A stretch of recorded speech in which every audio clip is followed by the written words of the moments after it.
Welcome to Sarhad Yunani Tibia Medical College.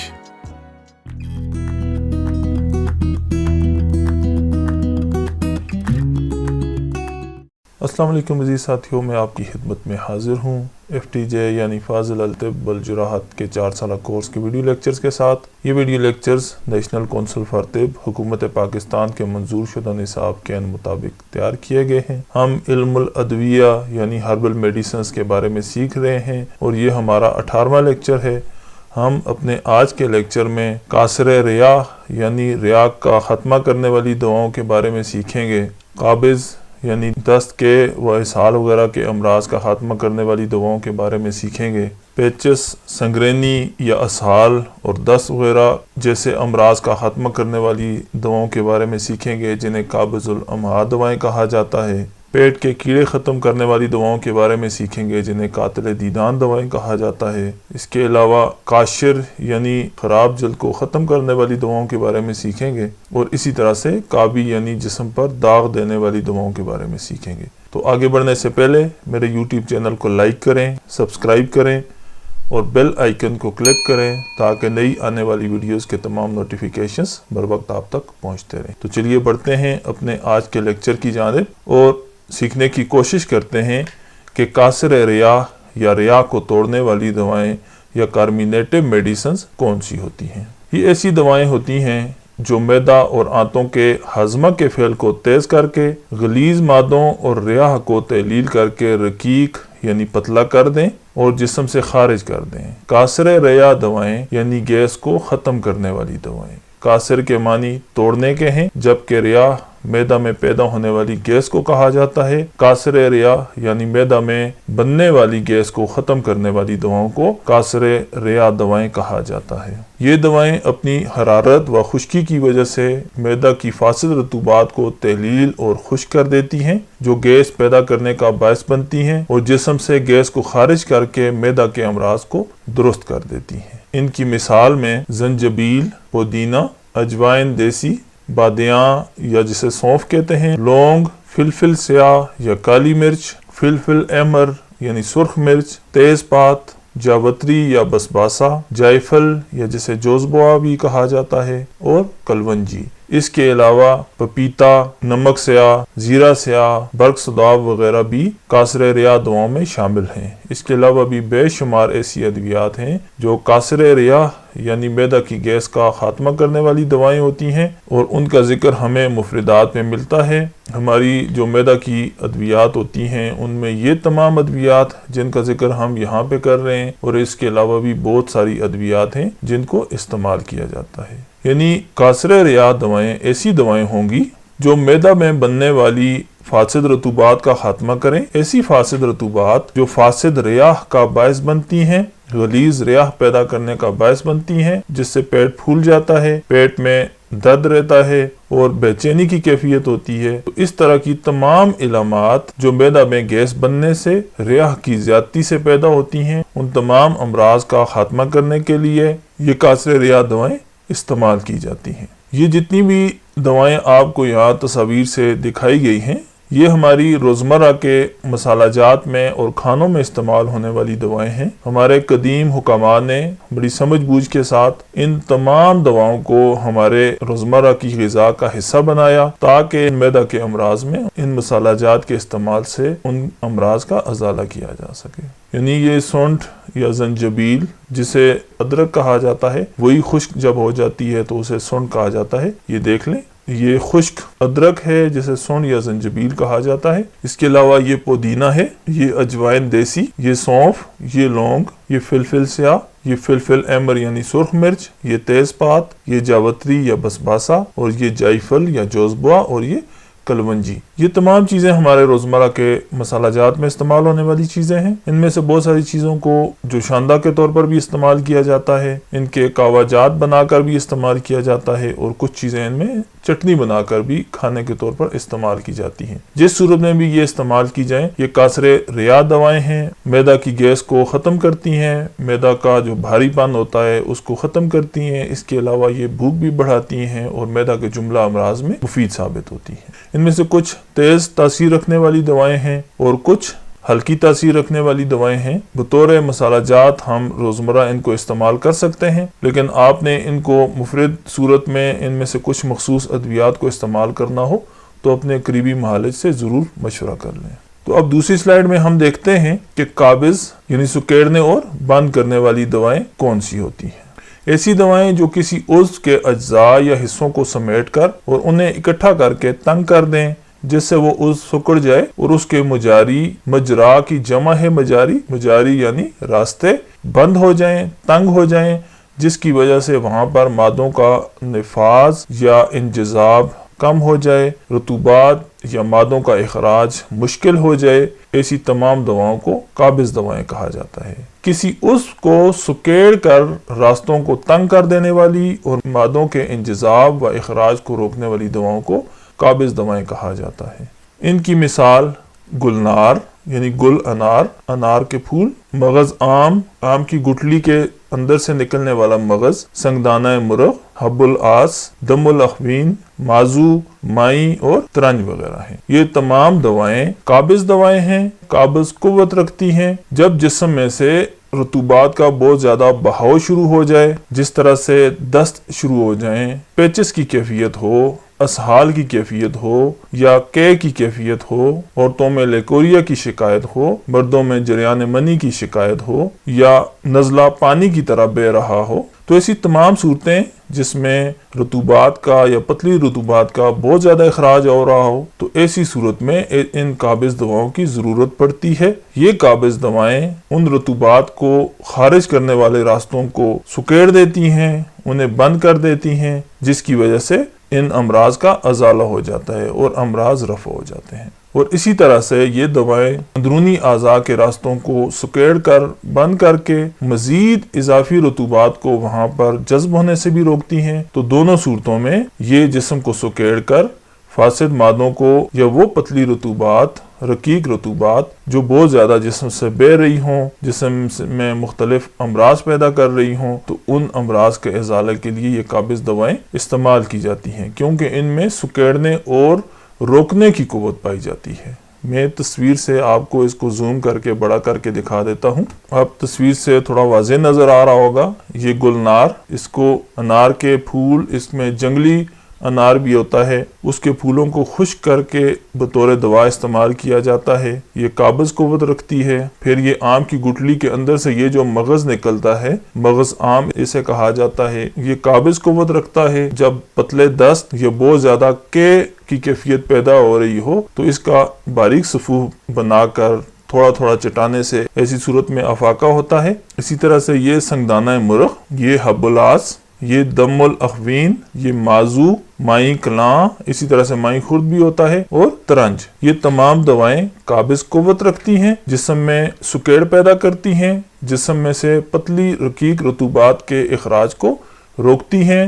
دست ہو، قے ہو، اسہال کی کیفیت ہو، لیکوریا کی کیفیت ہو، تو ایسی تمام کیفیات میں یہ مفید ثابت ہوتی ہیں۔ پھر قابض الامہا یعنی آنتوں میں قبض پیدا کرنے والی دوائیں، جنہیں کانسٹیپیٹو میڈیسن کہا جاتا ہے۔ یہ کون سی دوائیں ہیں؟ یہ ایسی دوائیں ہیں جو آنتوں کی حرکت دودیہ یعنی پیرسٹالٹک موومنٹ سست کر دیتی ہیں، ان کے اندر غذا کے بہاؤ میں کمی کا باعث بنتی ہیں۔ یہ دوائیں قابض الامہا دوائیں کہلاتی ہیں، کیونکہ آنتوں کی حرکت دودیہ سست ہونے سے غذا آنتوں سے گزرتے ہوئے زیادہ وقت لیتی ہے، جس کی وجہ سے تمام غذائی اجزاء اور رطوبات آنتوں میں جذب ہو جاتے ہیں اور فاسد مادے اور براز خشک ہو جاتا ہے۔ آنتوں کی حرکت دودیہ کی سستی اور براز کی خشکی کی وجہ سے اس کے اخراج میں زیادہ وقت لگتا ہے۔ اسی وجہ سے ایسی دوائیں جن کے استعمال سے معدہ اور آنتوں کی حرکات میں سستی پیدا ہو کر انجذاب کی قوت بڑھ جائے اور پخانہ کے اخراج میں دقت پیدا ہو جائے، وہ قابض الامہا دوائیں کہلاتی ہیں۔ اس کی مثال میں اجوائن خراسانی، تخم خرفہ، بیلگری، بہی، زرشک، کندر، موچرس، مائی جس کی یہ اوپر تصویر آپ کو نظر آ رہی ہوگی، ہم نے پچھلے ٹاپک میں بھی اس کا ذکر کیا، مازو، مغز عام، باجا اور بھنگ وغیرہ، یہ تمام چیزیں قابض الامہا ہیں، یعنی آنتوں کی جو مادوں کو آگے دھکیلنے والی قوت ہے اس کو سست کرتی ہیں جب خوراک اور مادوں کو آگے دھکیلنے والی قوت کمزور ہوگی یا سست ہوگی تو وہ غذائی مادے زیادہ دیر تک آنتوں میں رہیں گے، ان کی تمام رطوبات جسم میں آنتوں میں دوبارہ سے جذب ہو جائیں گی اور فاسد مادوں کا اخراج کم ہو جائے گا،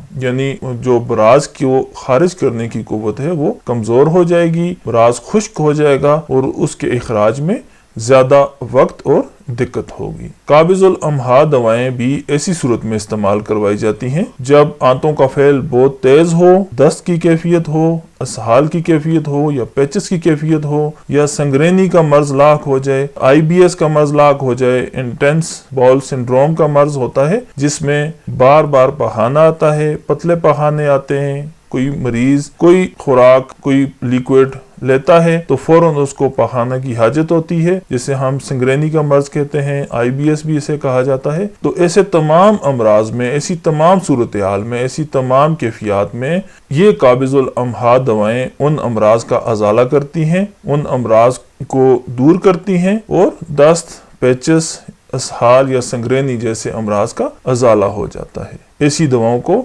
قابض الامہا دوائیں کہا جاتا ہے۔ یہ آج کل امراض خاص طور پر سنگرینی کا بہت زیادہ دیکھنے میں آتا ہے، جس میں ایک مریض کو بار بار پخانے کی حاجت ہوتی ہے، تو ایسی صورت میں یہ قابض الامہا دوائیں اپنے قریبی معالج کے مشورہ سے آپ مناسب مقدار میں استعمال کر سکتے ہیں۔ پھر قاتل دیدان یا پیٹ کے کیڑے مارنے والی دوائیں، ایسی دوائیں جو اپنی قوت اور تاثیر سے پیٹ کے کیڑوں کو ہلاک کر دیں، قاتل دیدان دوائیں کہلاتی ہیں۔ دیدان کیڑوں کو کہا جاتا ہے۔ معدہ اور آنتوں سے مقعد کے مقام تک مختلف اقسام کے کیڑے پائے جاتے ہیں، اس لیے ان مختلف اقسام کے کیڑوں کو مارنے کے لیے مختلف ادویات استعمال کی جاتی ہیں، جیسے کیچوے ہیں، کدو دانے یا چرنے یا چنونے کہا جاتا ہے۔ یہ مختلف اقسام کے کیڑے پیٹ میں پائے جاتے ہیں، معدہ میں، آنتوں میں، چھوٹی آنت میں اور بڑی آنت میں۔ تو ایسی دوائیں جو ان کیڑوں کا خاتمہ کریں، جو ان کیڑوں کو مار دیں اور جسم سے خارج کر دیں، ان دواؤں کو قاتل دیدان یعنی پیٹ کے کیڑے مارنے والی دوائیں کہا جاتا ہے۔ ان کی مثال باؤ بڑنگ، تخم بکائن، ارہنڈ یا تخم بید انجیر، زوفائے خشک، پوست نیم یعنی نیم کے درخت کی چھال، پودینہ، شریفہ کے پتے، کلونجی، پلاس پاپڑا، پوست بیخ انار، ترمس، درمنا اور دودھ سیاہ وغیرہ ہیں۔ یہ تمام دوائیں قاتل دیدان دوائیں کہلاتی ہیں۔ یہ تمام دوائیں مختلف حالتوں میں یعنی مفرد حالت میں یا ان کے مرکبات تیار کر کے پیٹ کے کیڑوں کو خاتمہ کرنے کے لیے استعمال کی جاتی ہیں۔ میں اس کو تھوڑا زوم کر کے آپ کو دکھا دیتا ہوں تاکہ آپ کو پہچان میں آسانی ہو۔ یہ باؤ بڑنگ پودے کے ساتھ اور یہ خشک حالت میں تخم بکائن، یہ اس طرح گچھوں کی صورت میں اس کے تخم لگتے ہیں، بکائن کا درخت ہوتا ہے اس لیے اس کو تخم بکائن کہا جاتا ہے۔ یہ تخم بید انجیر یا کیسٹر سیڈ، ہرنڈ، اس کا روغن بھی استعمال کیا جاتا ہے۔ زوفائے خشک، ہائزوپس، اس کو خشک پودے کا صفوف تیار کر کے استعمال کیا جاتا ہے۔ یہ نیم کا درخت اور پتے یعنی اس کے پوست نیم کے درخت کی چھال استعمال کی جاتی ہے، اور پودینہ۔ اس کے علاوہ بہت ساری چیزیں جن کا ذکر ہم نے اپنے لیکچر میں کیا، یہ تمام چیزیں مفرد حالت میں یا ان کے مرکبات تیار کر کے صفوف، کیپسول، ٹیبلٹ یا سیرپ تیار کر کے پیٹ کے کیڑوں کے خاتمے کے لیے استعمال کی جاتی ہیں۔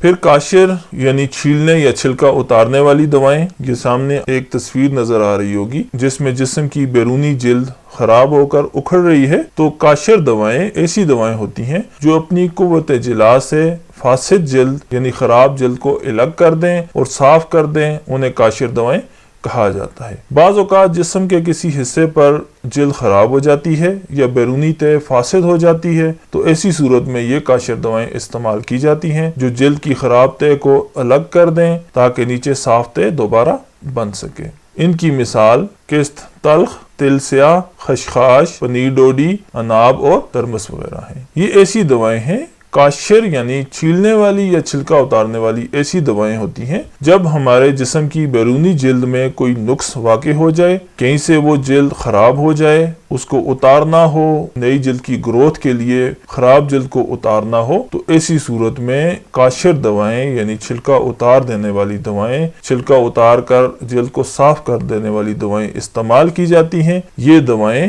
کس تلخ، تل سیاہ، خشخاش، پنیر ڈوڈی اور اناب وغیرہ ہیں۔ اس کو بھی میں آپ کو تھوڑا زوم کر کے دکھا دیتا ہوں تاکہ ان جڑی بوٹیوں کی آپ کو پہچان بھی ہو جائے، جیسا کہ یہ کست تلخ، اس کی بیرونی سطح ہوتی ہے یہ تھوڑا سیاہی مائل، جبکہ اندر سے یہ زردی مائل ہوتی ہے۔ یہ تل سیاہ، اس کا پودا بھی آپ کو دکھایا گیا ہے اور اس کے بیج بھی آپ کو دکھائے گئے ہیں۔ پھر یہ خشخاش، پوپی سیڈ، چھوٹے چھوٹے باریک دانے ہوتے ہیں جو اس طرح کے ڈوڈے سے حاصل کیے جاتے ہیں۔ پھر یہ پنیر ڈوڈی اور اس کے بعد یہ اناب۔ یہ مختلف ادویات قاشر دوائیں کہلاتی ہیں، یعنی بیرونی جلد، خراب جلد کو درست کرنے والی اور اتارنے والی دوائیں۔ اس کے بعد اگلی سلائیڈ میں ہم دیکھتے ہیں کہ کاوی دوائیں یا داغ دینے والی دوائیں کون سی ہوتی ہیں۔ کاوی یا داغ دینے والی دوائیں ایسی دوائیں ہوتی ہیں جو اپنی قوت اور تیزی کی بدولت جلد کو جلا کر خشک کر دیتی ہیں اور داغ ڈال دیتی ہیں اور رطوبات کو فنا کر دیتی ہیں۔ ایسی دوائیں کاوی دوائیں کہلاتی ہیں۔ ان میں سے کچھ دوائیں تیزابی اثرات رکھتی ہیں اور کچھ دوائیں کھاری اثرات رکھتی ہیں۔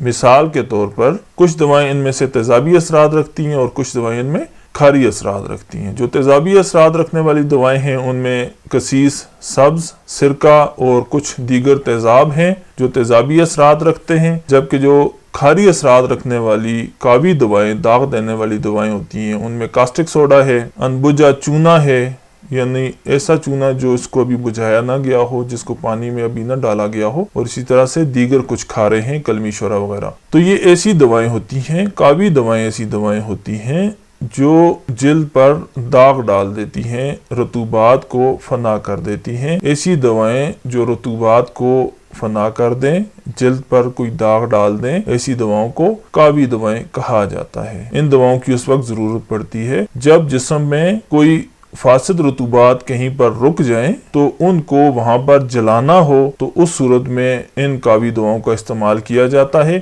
یا جسم میں کسی جانب خون کے دورانیے کو بڑھانا ہو، کسی مقام پر خون کے دورانیے کو تیز کرنا ہو، تو اس صورت میں بھی یہ داغ دینے والی دوائیں استعمال کی جاتی ہیں تاکہ اس جانب خون کا دورانیہ بڑھ جائے اور وہاں پر موجود فاسد مادوں کا ختم ہو جائے۔ تو ایسی صورت میں یہ کاوی دوائیں استعمال کی جاتی ہیں۔ ان میں سے کچھ تیزابی اثرات رکھتی ہیں اور کچھ کھاری اثرات رکھتی ہیں۔ یعنی جب ہمیں جلد میں کوئی کھاری رطوبات کا خاتمہ کرنے کی ضرورت پڑے گی تو ہمیں تیزابی اثرات رکھنے والی کاوی دواؤں کی ضرورت پڑے گی، اور جہاں پر تیزابی اثرات رکھنے والے مادے کہیں موجود ہیں تو ان کا خاتمہ کرنے کے لیے، وہاں پر داغ دینے کے لیے کھاری اثرات رکھنے والی دواؤں کی ضرورت پڑے گی۔ تو یہ تھے ہمارے آج کے کچھ ٹاپکس جن پر ہم نے تفصیل سے گفتگو کی۔ ہم اپنے اگلے لیکچر میں کچھ نئے ٹاپکس کے ساتھ آپ کے سامنے حاضر ہوں گے۔ ہم اپنے اگلے لیکچر میں مختلف امراض میں استعمال ہونے والی دیگر کچھ دواؤں کے بارے میں اور خاص طور پر ان کی طبی اصطلاحات کے بارے میں سیکھیں گے، جیسا کہ کثیف دوائیں یا کثافت پیدا کرنے والی دوائیں کون سی ہوتی ہیں، لازے یعنی خراش اور سوزش پیدا کرنے والی دوائیں کون سی ہوتی ہیں، پھر لازج یعنی لیسدار یا چپکنے والی دوائیں کون سی ہوتی ہیں، لعابی یعنی لعاب یا تھوک پیدا کرنے والی دوائیں کون سی ہوتی ہیں، ملطف یعنی لطیف دوائیں کون سی ہوتی ہیں، اور مانع عرق یعنی پسینہ کو روکنے والی یا کم کرنے والی دوائیں کون سی ہوتی ہیں۔ تو مجھے امید ہے آپ کو آج کا یہ ویڈیو لیکچر پسند آیا ہوگا۔ اگر آپ کو یہ ویڈیو لیکچر پسند آیا ہو تو میرے یوٹیوب چینل کو لائک کریں، سبسکرائب کریں اور بیل آئیکن کو کلک کرنے کے ساتھ ساتھ اپنی مفید آراء و تجاویز سے بھی ہمیں ضرور آگاہ فرمائیں۔